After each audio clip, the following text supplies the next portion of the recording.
에너지를 가장 많이 뺏기는 이유는 물론 일 그 자체도 있지만 사실 사람과 관계에서 뺏기는 것들이 훨씬 많죠. 특히나 이제 사람에 따라서 대인관계에서 에너지를 더 많이 뺏기는 또 유형이 있거든요. 그것도 예민한 사람들의 또 한 부류도 사람들로부터 에너지를 더 많이 뺏기죠. 감각, 사람들의 이야기, 사람들의 표정, 대인관계 하면서 자꾸 신경을 쓰는 것들. 예민함의 특성을 가진 분들은 대인관계에서 에너지를 그렇지 않은 분들에 비해서 훨씬 더 많이 에너지를 뺏깁니다. 그래서 그러면 일도 힘들지만 뭐 사람들 고객 상대하고 내부 고객 상대하고 대면 업무 하다 보면 에너지를 더 많이 소진될 수밖에 없으니까 오는 일도 별로 없었는데 사람을 너무 많이 상대하다 보니까 집에 오니까 지치는 거예요. 간호사, 대면 업무 하시는 분, 상담사들, 요양보호사분들, 뭐 의사도 마찬가지지만 이런 다른 사람들의 감각이나 다른 사람의 상태에 주의를 많이 기울여야 하고 신경을 많이 써야 하는 분일수록 에너지 고갈이 많죠. 그런 분들 중에서 이제 예민한 성향을 갖고 있다면 더 많이 지칠 수밖에 없고요. 그래서 그때 예민함은 공감 에너지를 더 많이 쓰느냐 아니냐에 그 초점이 있을 겁니다. 예민한 분들이 공감 에너지를 너무 많이 쓰게 되면 더 빨리 지칠 수밖에 없거든요. 환자분들 중에 그런 분들이 많아요. 너무 공감이 잘 된다. 심지어는 그 TV에 나오는 막 슬픈 영상만 봐도 감정이입이 너무 잘 되는 거예요. 같이 너무 쉽게 우울해지거나 불안해지기도 하고. 이런 분들은 에너지를 더 많이 뺏기거든요. 대인 업무에서. 그런 분들은 자기 자신을 이제 보호하는 시간들을 잘 가지셔야 돼요. 자기 자신을 사람으로부터 약간 물리적으로 거리를 두거나 심리적으로 거리를 두려고 애를 쓰고 자기 자신을 좀 혼자 내버려 두는 시간도 굉장히 중요하거든요. 근데 그런 분들이 이제 끊임없이 이제 사람들과 계속 같이 있다 보면 쉽게 고갈이 일어날 수밖에 없고. 이게 왜 예민한 거예요? 이게 유전인지 혹은 후천적인 부분인지 좀 궁금한 것 같아요. 그 적지 않은 부분은 유전적으로 생물학적으로 결정되는 요인이 많습니다. 예를 들자면 예민함을 또 표현하는 기준 중에 하나가 기질 요인 중에서 신경증적인 기질이라고 하는 것이 있습니다. 이게 이제 사실 예민한 사람을 분류할 때 그 측정 도구 중에 하나가 신경증적인 기질을 측정하는 도구를 사용하기도 하거든요. 그 신경증적인 기질이라고 하는 게 무엇이냐면 변화에 대해서 너무 반응이 큰 거예요. 스트레스라든지 생활의 변화라든지 직장에서 부서 이동이라든지 새로운 업무라든지 새로운 환경에 노출되었을 때 다른 사람에 비해서 더 많이 과도하게 불안해하고 정신적으로 에너지가 많이 필요한 분들이 있어요. 낯선 환경, 예측 못하는 거, 새로운 환경, 새로운 사람. 어떤 분들은 그걸 굉장히 호기심 있게 접근하시는 분도 있지만 새로운 거, 낯설고 예측 못하는 걸 굉장히 힘들어하시는 분도 있거든요. 그런 분들이 좀 더 신경증적인 기질이 높게 나오고 예민하다고 판단이 되죠. 그게 이제 접근 지향적인 기질을 갖고 있느냐, 회피 지향적인 기질을 갖고 있느냐하고도 굉장히 관련이 있습니다. 그러니까 사람들의 행동 패턴들을 설명하는 여러 가지 개념들이 있지만 아주 크게 보면 사람들의 행동 패턴들은 접근 지향이냐, 회피 지향이냐로 나눌 수 있거든요. 회피 지향이라고 나쁜 건 아니죠. 자기 자신을 조금 더 보호하고 낯선 환경에서 자기 자신을 다치지 않게 하기 위해서 조심하는 성향이거든요. 뭐 안전을 추구한다고 할 수도 있죠. 근데 그런 것들이 때로는 생존 능력을 향상시키기도 하지만 과도한 불안에 떤다거나 너무 긴장을 한다든가 뭐 새로운 낯선 것이 생기면 너무 도망을 가버린다든가 하는 부적응적인 행동 패턴으로 나타날 수도 있죠. 그런 성향들을 가지신 분들이 조금 더 예민하다라고 분류될 가능성이 있는데 그런 접근 지향적이냐 회피 지향적이냐 하는 어떤 행동의 큰 줄기는 유전적으로 생리적으로 결정되는 경우가 많습니다. 대부분 어린 시절에 나타나고요. 성인기에도 계속 지속되고 노년기까지 이어지는 경우가 많습니다. 아주 뭐 낯선 상황에 접했을 때 그 호기심이 갖고 너무 궁금해서 더 알아보고 싶은지 혹은 새롭고 낯설고 예측 못하는 상황이 갑자기 주어졌을 때 좀 움츠려들고 자꾸 뒤로 물러나고 싶고 긴장을 더 많이 하게 되는지를 한번 보면 돼요. 대부분 그건 어린 시절부터 나타나는 양상이거든요. 그런 양상들은 유전적으로 결정되는 경우가 많습니다. 이게 어떻게 고칠 수 있는 그런 영역인가요? 자기 자신을 자꾸 고치려고 바꾸려고 너무 애를 쓰지 않았으면 좋겠어요. 사실 성격이나 기질 같은 경우에 잘 변하지 않는 요소들이 많습니다. 저희가 막 열심히 운동하면 뱃살은 빠지잖아요. 근데 노력한다고 콧대가 높아지지는 않거든요. 아무래도 그렇죠. 예. 뭐 노력해서 좀 바꿀 수 있는 부분도 있지만 아무리 노력해도 바꿀 수 없는 부분도 있어요. 중요한 건 자기 자신에게 어울리는 환경을 잘 구축하는 게 제일 중요해요. 심지어 책상에 정리되어 있는 패턴이라든지 뭐 주변 사람과의 간격이라든지 뭐 그리고 내 주변에 누가 앉아 있느냐 이런 것도 영향을 받거든요. 물론 그게 자율적으로 독립적으로 다 선택할 수는 없지만 내가 통제 영역에 있는 부분이라면 성향과 잘 어울리는 환경을 구성하는 거에도 굉장히 신경을 써야 돼요. 일상에서 그런 선택을 하겠다라고 자기 자신의 기준을 잘 마련하는 것이 중요하죠. 예민함을 잘 활용을 하면 성공에 도움이 되기도 한다는 이야기 들었는데 맞을까요? 네, 예민한 성향들은 굉장한 장점입니다. 아까 말씀드린 것처럼 예민하다라고 했을 때 포함되는 속성 중에 하나가 우선 감각이 굉장히 섬세한 거거든요. 남들이 느끼지 못하는 것, 남들이 구별하지 못하는 감각들을 구별할 수 있는 능력이기도 합니다. 예민한 분들은 대부분 소리에 굉장히 민감하다고들 많이 하시거든요. 작은 소리에도 좀 쉽게 불쾌감을 느끼거나 짜증을 느끼지만 반대로 섬세한 소리도 잘 구분해내고 좋은 소리도 잘 구분해낼 수 있어요. 그리고 남들이 잘 거슬러 듣는 소리나 여러 가지 감각들을 잘 구별해내기도 하고 받아들이기도 하고 기억해내기도 해요. 단순히 청각뿐만 아니라 시각적으로, 후각적으로, 미각적으로 다 그런 감각이 굉장히 섬세하죠. 이런 감각들을 잘 활용하면 좋은 취향이라든지 남들에게 좋은 제안을 한다거나 남들이 느끼지 못하는 직관적인 능력들을 발휘할 수가 있거든요. 자신의 감각을 활용해서 남들보다 조금 더 다른 제안들이나 아이디어를 만들어낼 수도 있고요. 또 하나는 다른 사람들의 감정적인 상태, 다른 사람들의 상태에 대한 인식 능력도 굉장히 뛰어나요. 그러니까 예민한 분들은 확실히 다른 사람들에 대한 인식을 훨씬 더 많이 해요. 저 사람은 어떤 느낌일까? 저 사람은 어떤 기분일까? 저 사람은 어떤 생각을 하고 있을까? 다른 사람들의 관점에서 뭔가를 해석하고 바라보고 느끼려고 하는 좀 자동적인 습관 같은 것도 가지고 있거든요. 그런 분들은 공감 능력이 뛰어날 수밖에 없죠. 다른 사람의 관점에 생각하고 느끼니까요. 그게 자동적으로 잘 되니 예민하지 않은 사람들보다 다른 사람들의 시각이나 그 사람의 기분 상태, 컨디션을 읽어주는 능력이 뛰어나거든요. 당연히 배려심이 뛰어날 수 있고 사회적인 상황에서 다른 사람들의 마음을 헤아려 준다거나 배려하거나 응집하거나 하는 역할에서 훨씬 더 많은 역할들을 할 수 있고 잘할 수 있는 능력이죠. 그래서 좀 더 예민한 리더가 되신다면 아마도 부하 직원의 마음을 좀 더 읽어준다든지 좀 더 마음을 편하게 해준다든지 동기부여하는 데 있어서도 좀 강압적이지 않은 부드러운 방식으로 동기부여를 한다든지 조직의 응집력을 훨씬 더 잘 이끌어낸다든지 하는 그런 좋은 기능으로서 역할을 할 수가 있겠죠. 대부분 예민함 하면은 힘들다, 안 좋은 거다 하는 인식이 더 많단 말이죠. 두 가지 다일 겁니다. 첫 번째는 주변 사람들이 예민하다라고 일컬어지는 사람들의 장점을 잘 보지 못해서 그런 경우가 많죠. 가끔 예민한 분들이 좀 감정 기복이 심해진다든지 날카로워지는 경향을 보이기도 하죠. 어떤 때는 쉽게 이제 소진이 되어서 지쳐있는 모습을 보여주기도 하죠. 그런 부정적인 모습에만 너무 초점을 맞춰서 그런 것인데요. 실제로 예민한 분들의 어떤 잠재적인 능력이라든지 그분들이 혼자 있을 때 발휘하는 여기 창의적인 아이디어라든지 감각적인 경험들을 섬세하게 활용하는 능력들은 사실은 굉장히 큼에도 불구하고 부정적인 것에 자꾸 초점을 맞추다 보니 그런 오인을 받는 것 같아요. 가끔 예민한 분들이 갑자기 이제 좀 달라질 때가 있잖아요.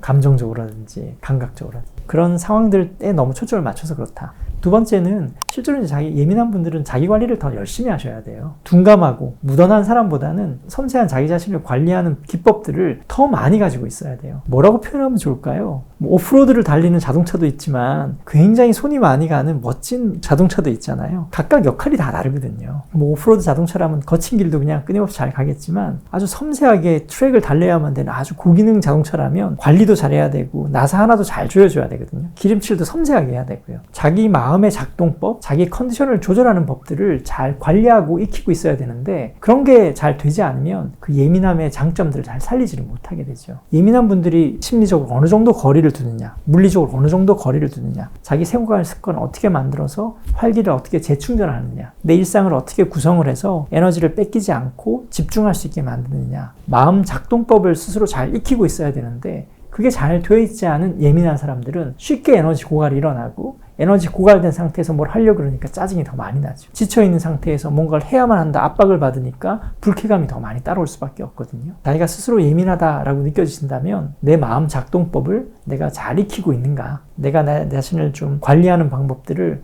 내가 잘 습득해서 활용하고 있는가, 이런 부분들을 잘 되돌아볼 필요가 있겠죠. 좀 더 섬세하게 자기 자신을 관리할 수 있어야 합니다. 예민한 분들은 확실히 좀 감정의 변화도 좀 더 큰 편이라고 보시는 게 맞습니다. 감정의 스펙트럼도 넓고요. 그리고 주변 자극에서 감정 반응도 굉장히 폭넓게 나오죠. 좋으면 굉장히 기뻐하고 좀 작은 자극에도 굉장히 쉽게 슬퍼할 수도 있고요. 감정의 스펙트럼이 넓을 뿐만 아니라 작은 자극에도 파동이 쉽게 일어나거든요. 에너지 소모가 많을 수밖에 없습니다. 주변 분들이 보는 것과 달리 내면적인 에너지 소모는 훨씬 클 수밖에 없거든요. 반면에 남들이 느끼지 못하는 섬세한 감정들도 충분히 더 많이 느낄 수 있거든요. 우리 인간의 감정이나 기분이나 컨디션은 단순하지가 않아요. 스펙트럼이 무지개처럼 굉장히 넓거든요. 예민한 분들은 그 모든 것들을 느끼고 산다라고 생각하면 돼요. 좋게 표현하면 얼마나 풍부한 인생이에요. 충만한 인생이고. 스펙트럼의 작은 부분만 느끼고 사는 것보다는 많은 것들을 느끼고 산다는 건 굉장히 행복한 인생이거든요. 다만 많은 것을 느끼는 것만큼 많은 에너지도 필요하고 섬세한 관리도 필요한 것이죠. 우울해졌을 때 내 자신을 어떻게 해야 조금 더 에너지를 끌어올릴 수 있느냐, 내가 감정 변화가 심해졌을 때 내가 어떻게 해야 평온을 찾을 수 있는가, 나만의 방법들을 찾으시는 게 중요합니다. 사람은 다 다르니까요. 사람은 어쨌든 자기만의 고유한 특성을 가지고 있는데 그 특성을 잘 인식하는 게 중요한 것 같아요. 선생님은 어떤 편이세요? 아마 제가 그냥 순수한 제 모습을 보인다면 아마 주변에서는 예민하다고 할 수도 있을 것 같아요. 그럼 선생님은 어떤 방법 쓰세요? 아까 나만의 방법을 찾으라고 네. 하셨는데. 일반적인 개론이 아니라 강론에 초점을 맞추셔야 되거든요. 큰 개론은 에너지를 보충하는 방법, 거리감을 두는 방법이고요. 내가 얼마나 소진되었는지 자기 자신의 게이지를 잘 읽는 것도 이제 중요하죠.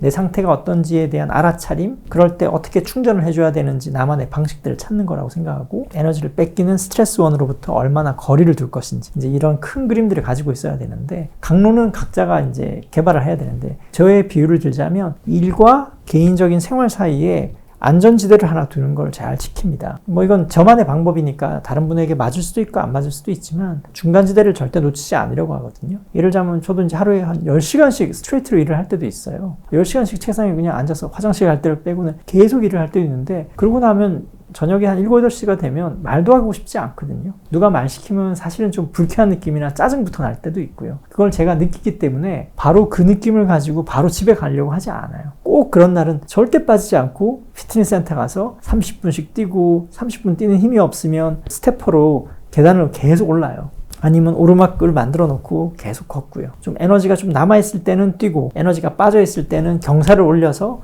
걷습니다. 그러니까 몸을 계속 풀려고 해요.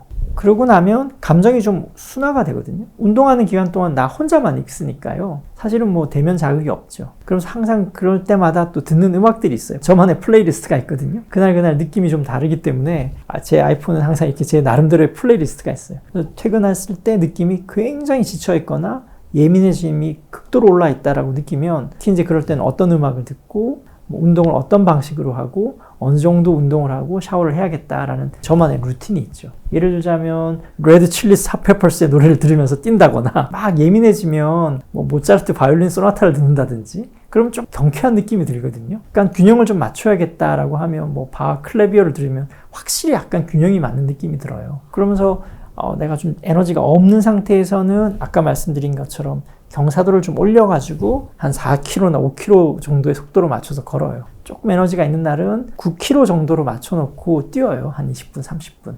그래서 컨디션의 상태에 따라서 운동 방식도 약간 바꿔보고, 그렇게 하고 집에 가요. 그럼 그 안전지대를 통해서 부정적인 느낌이 좀 걸러지거든요. 그런 날은 집에 가서 짜증이 좀 덜 나요. 운동하고 나면 약간 에너지가 있어서 집안일을 돕기도 약간 수월하고요. 아니면 책을 좀 읽을 수도 있고요. 근데 그런 안전지대 없이 바로 집으로 가면 아무것도 하기가 힘들어요. 저도 해봤지만 예를 들자면 막 지쳐있고 어쩔 수 없이 운동을 안 하고 집에 간 날은 정말 저도 소파에 누워있게 되더라고요. 멍하니 TV만 보고 있게 되고 시간만 흘려보내고, 그렇게 되면 에너지가 충전되느냐? 절대 그렇지가 않아요. 잘 알려고 애를 쓰고 있는 과정이에요. 저도 제 자신에 대해서도 그렇지만 환자분한테나 다른 분들한테도 항상 그 말씀드리는 게, 어찌 보면 계속 살아가는 동안 내 몸과 마음을 어떻게 활용하는지를 우리는 끊임없이 익혀야 된다고. 끝이 없다고. 20대 때 다르고 30대 때 다르고 40대 때 다르고 50대 때 달라요. 컨디션이 계속 변하고 노화 과정이 진행되면서 내 몸의 상태도 변해가고, 그때그때 상황에 따라서 내 마음 작동법이 다 달라지거든요. 그래서 어찌 보면 인간에게 주어진 숙제는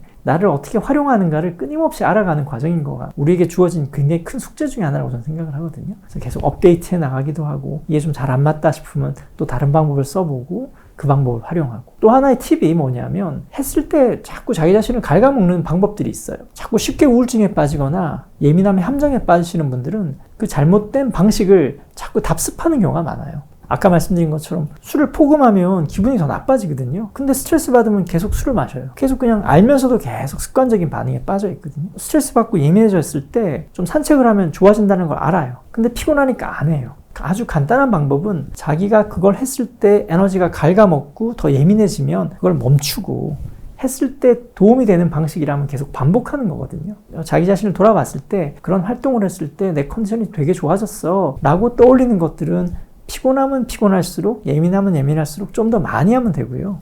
예민했을 때 혼자 앉아서 영상 보면서 혼술을 많이 했더니 그 다음날 출근하고 나서 직장 동료랑 다툰 적이 있어. 그건 나한테 안 맞는 방법이구나 라고 자기 자신의 행동 패턴을 돌아보면 무엇을 멈추고 적게 해야 되는지가 드러나거든요. 그래서 자기 삶을 이렇게 쭉 돌아봤을 때 좀 더 나를 자신을 힘들게 했던 행동이 무엇인지, 내 에너지를 재충전해줬던 활동들이 무엇인지를 좀 구별해내고 그런 것들을 이렇게 플레이리스트처럼 리스트업을 해보시는 것도 좋죠.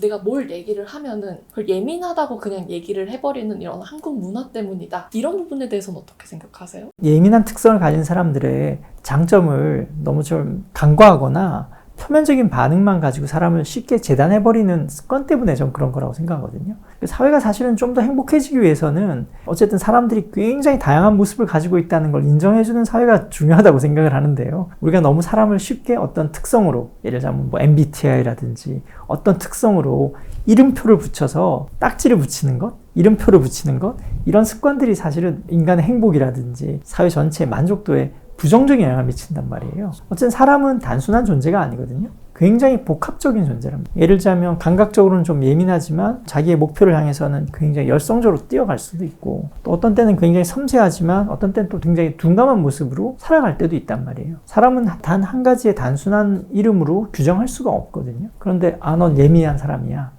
너는 뭐 너무 둔한 사람이야. 넌 날카로운 사람이야. 넌 너무 외향적이야.